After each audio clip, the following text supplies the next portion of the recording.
यीशु है, praise the Lord. एक महान व्यक्ति बाल गंगाधर तिलक ने कहा, आज़ादी मनुष्य का जन्मजात अधिकार है। कोई व्यक्ति गुलामी जीवन व्यतीत करना नहीं चाहता है, क्योंकि गुलामी में व्यक्ति अपना स्वतंत्रता खो देता है। हम पक्षी की बात लीजिए, जब हम उसे पिंजरा में रखते हैं वो बहुत खुश नहीं रहता होगा। जब उसे पिंजरा में से खोल देंगे वो आज़ादी के साथ में उड़ चलेगा और अपने जीवन का एंजॉय कर सकता है। हम स्कूल में बच्चों को देखते हैं, जो छोटे छोटे बच्चे स्कूल जाते हैं। अब देखिएगा, जब छुट्टी होने का समय आता है और ये लोग इंतज़ार करते रहते हैं कि अंत में छुट्टी की घंटी कब बजने वाला है। जैसे छुट्टी का घंटी बजने लगता है वे लोग ऐसे निकालने लगते हैं जैसे कि उनको कोई कैद में रखा था और अभी वो कैद से छुटकारा पाए हैं, और बहुत खुशी के साथ में हो हल्ला करते हुए निकालने का प्रयत्न करते हैं। ये अपना खुशी को जाहिर करने का, क्योंकि वे इतना समय तक किसी के अधीन में थे।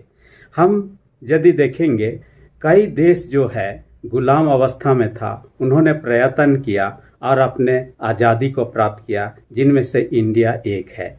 अंग्रेज़ों का गुलाम अवस्था में था, हमारे महानायकों ने प्रयास किया और उनके प्रयास के बदौलत भारत स्वतंत्रता प्राप्त किया, और हम उस स्वतंत्रता भारत के नागरिक होने के नाते गर्व महसूस करते हैं, क्योंकि आज़ादी मिलने के बाद व्यक्ति खुश होता है। मैं एक फौजी से मिला जो कि भारत पाकिस्तान के लड़ाई में वो शामिल था 1971 में।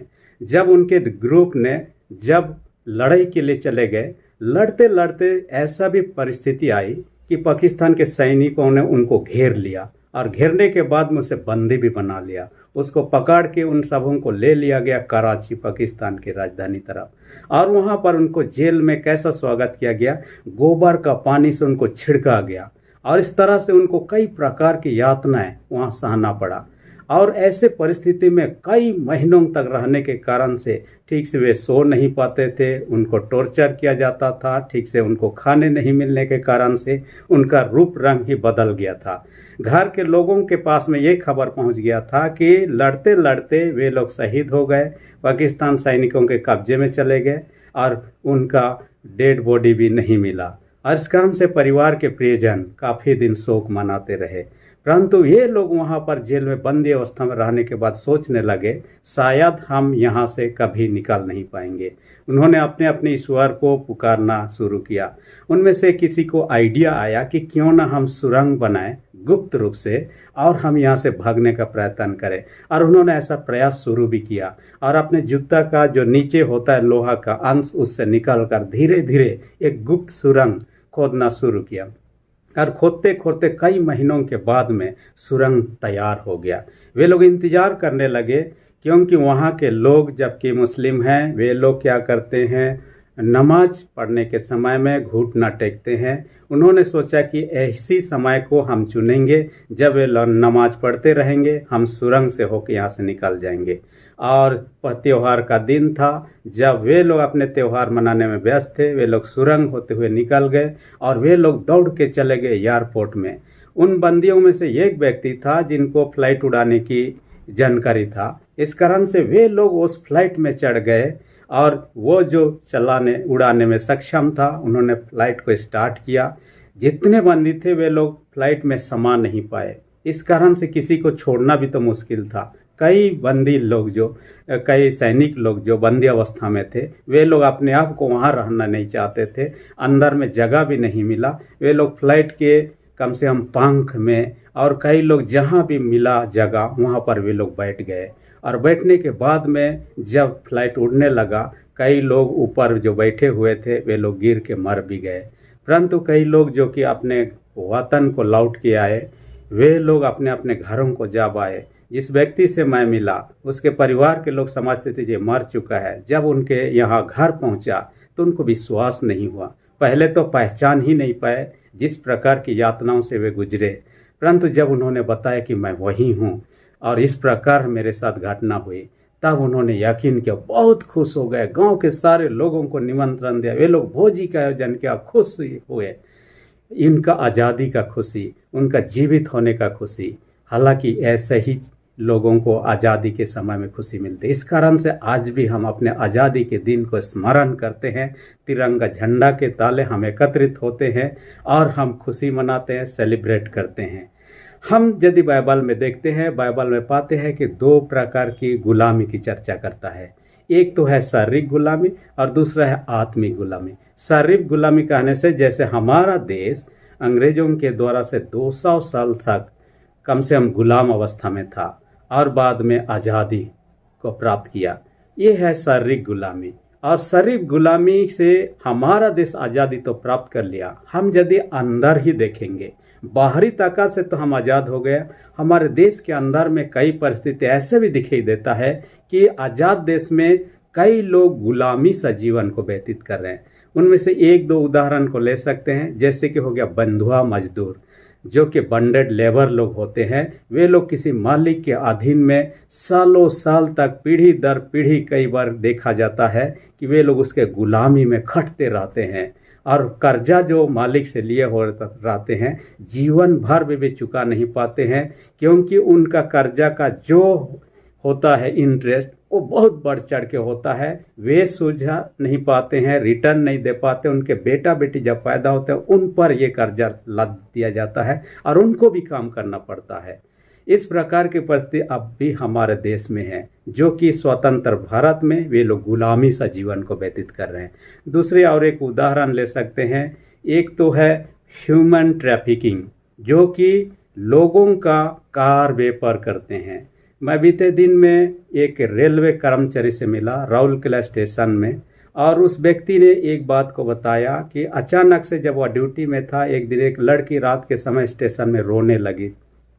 लोग उससे पूछे कि क्या हुआ, तब उन्होंने बताया कि मेरे साथ क्या क्या घटना हुई, और वो बताया अपना गांव घर सब कुछ बताया। उसके बाद में कहा एक व्यक्ति ने मुझे काम दिलाने के लिए दिल्ली ले गया, और दिल्ली में ले जाने के बाद में मुझे काम देने के बजाय में मुझे एक वेश्यालय में भेज दिया, और वेश्यालय में कई दिनों तक रहने के बाद में वो नरक सा जीवन व्यतीत करने के बाद में वो रोने लगती, कैसे यहाँ से छुटकारा प्राप्त करूँगी।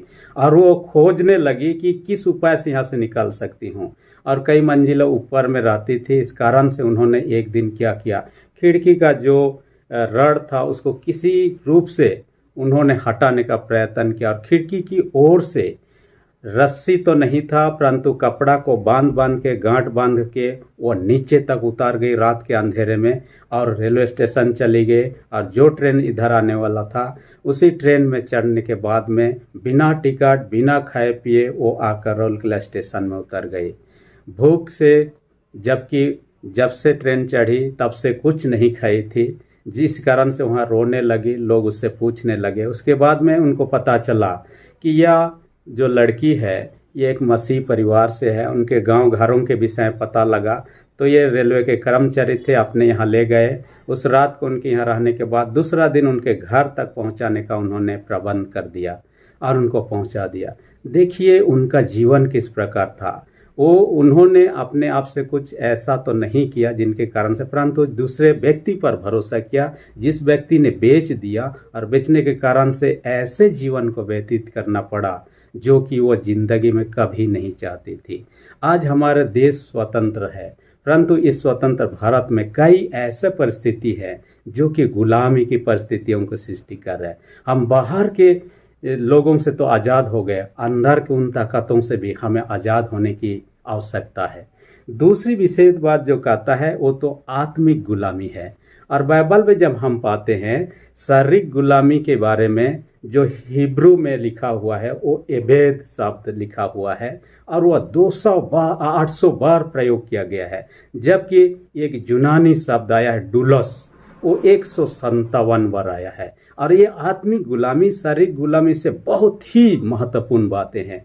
शारीरिक गुलामी में हमें कोई बचावने आ सकता है, या हम अपने प्रयास से निकाल भी सकते हैं, छूट भी सकते। आत्मिक गुलामी क्या है? जब हम पाप काम करते हैं, पाप के दास बन जाते हैं। बाइबल में हम पाते हैं यूहन्ना 8:34 में कहता है, जब हम पाप करते हैं पाप का दास बन जाते हैं, गुलाम बन जाते हैं। और इस पाप से छुटकारा प्राप्त करना व्यक्ति के लिए असंभव है, अपने आप से नहीं छूट सकता। और इन्हीं लोग जो संसार के लोग पापी हालत में थे, बाइबल बताती है रोमी 3:23 में सबों ने पाप किया है। सब 7:21 में कहता है कि संसार में ऐसा कोई व्यक्ति नहीं है जिसने पाप नहीं किया है, हर एक कोई कुछ ना कुछ पाप किए हैं। और पाप से छुटकारा प्राप्त करना अपने बस की बात नहीं है, इसलिए यीशु मसीह को इस दुनिया में जन्म लेकर आना पड़ा और लोगों के लिए अपना बलिदान, अपने आप को क्रूस के ऊपर में चढ़ाना पड़ा, ताकि उसके बहे लहू से हम छुटकारा प्राप्त कर सकते हैं। इसलिए हम आत्मिक गुलामी से छुटकारा प्राप्त करना चाहते हैं तो हमें क्या करना है? यीशु मसीह पर विश्वास करने की आवश्यकता है। मैं बीते दिन में जब बीटीएच का पढ़ाई कर रहा था, मैं एक गांव गया हुआ था जिस गांव का नाम है लाताउली। परिवारों को जब मैं विजिट कर रहा था, उस दरमियान एक व्यक्ति से मिला जो चलने में असमर्थ था, उसका पैर लंगड़ा रहा था।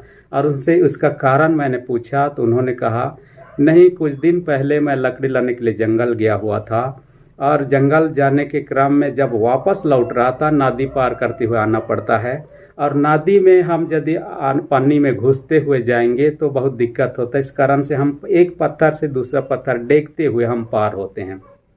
और मैं भी ऐसे ही एक पत्थर से दूसरा पत्थर देखते हुए पार हो रहा था। अचानक से मेरा पैर फिसल गया और दो पत्थरों के बीच में मेरा पैर फंस गया और जो बोझा मैंने ढोया था, जो लकड़ी का बोझा भारी था, वो मेरे ऊपर में आके लद गया। और मैं जितना भी कोशिश किया प्रयत्न के निकलने का, मैं कोशिश में असफल रहा। मैं खुद निकाल नहीं पाया, बहुत ही तड़पता रहा। ऐसे हालत में परिवार के लोगों ने उसे खोजना शुरू कर दिया। उस रात को ना आने के कारण से खोजते रहे, दूसरा दिन खोजते रहे, तीसरा दिन हो गया।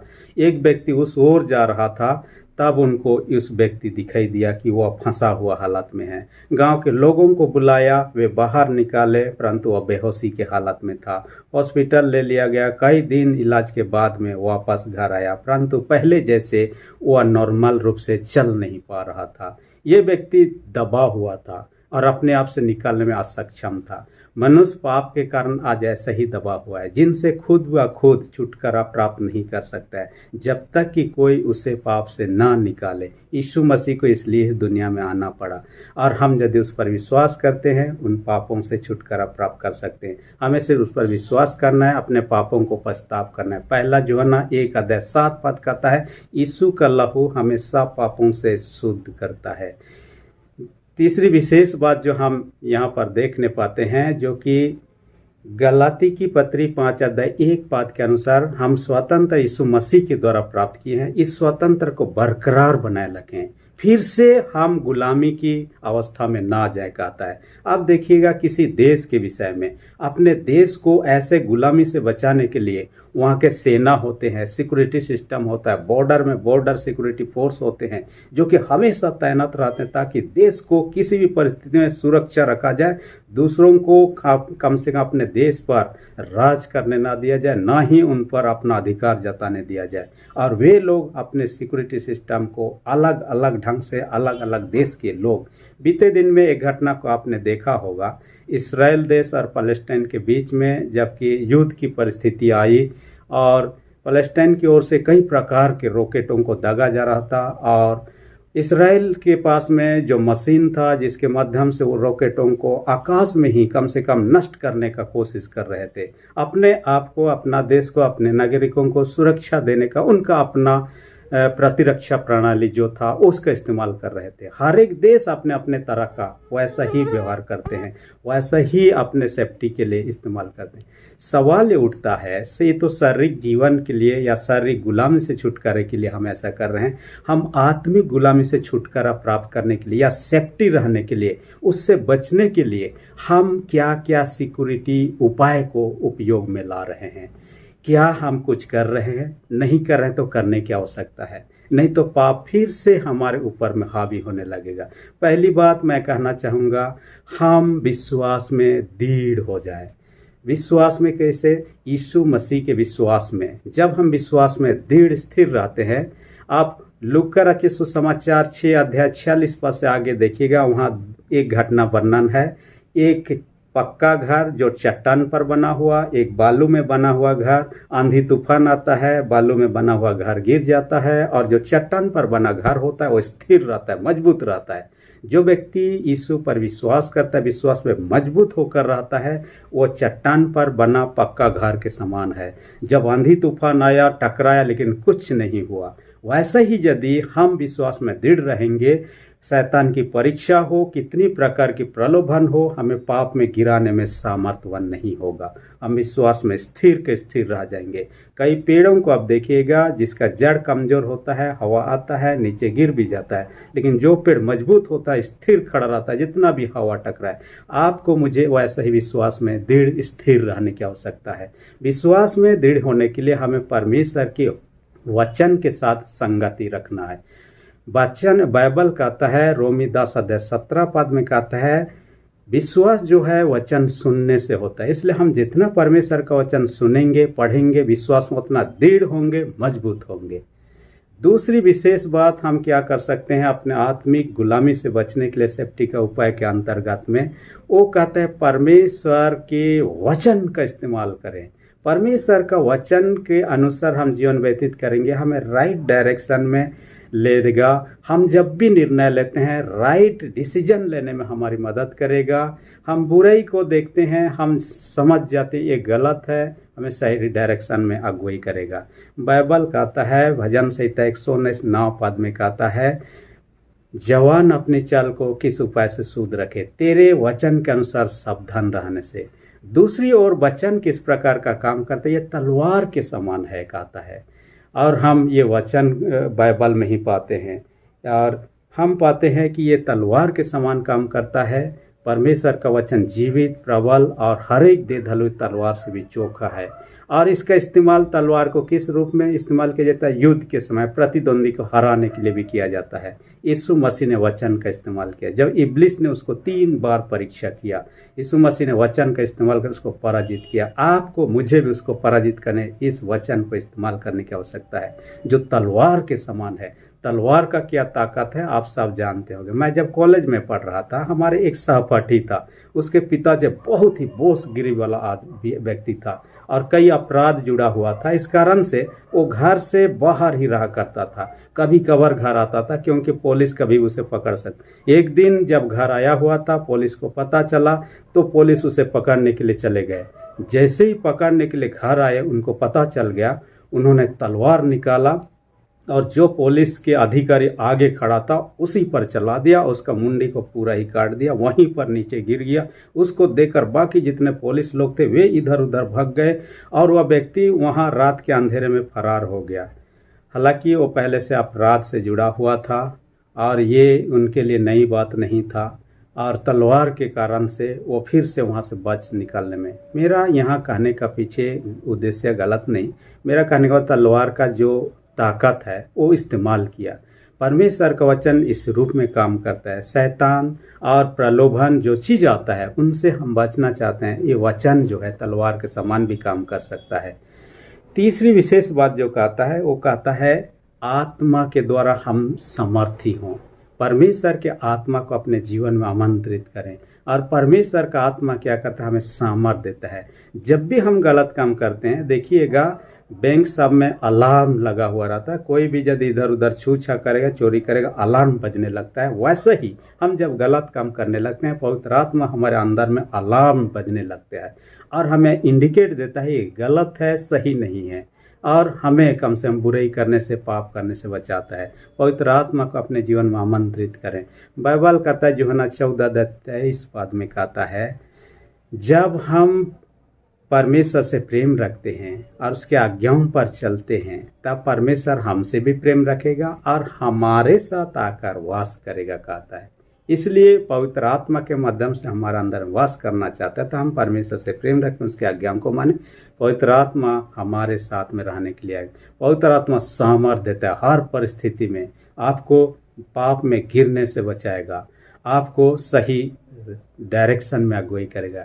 हम यदि ऐसा जीवन व्यतीत करेंगे, पाप से बच सकेंगे और वह पाप के गुलामी से जो हमें छुटकारा प्राप्त करने की जो आवश्यकता है यीशु मसीह के द्वारा प्राप्त कर चुके, उसमें फिर से नहीं गिरेंगे और हमारा जीवन एक धन्य जीवन होगा और परमेश्वर की महिमा हमारे जीवन के द्वारा होने होगा। परमेश्वर इस वचन के द्वारा आशीष दे। आमीन।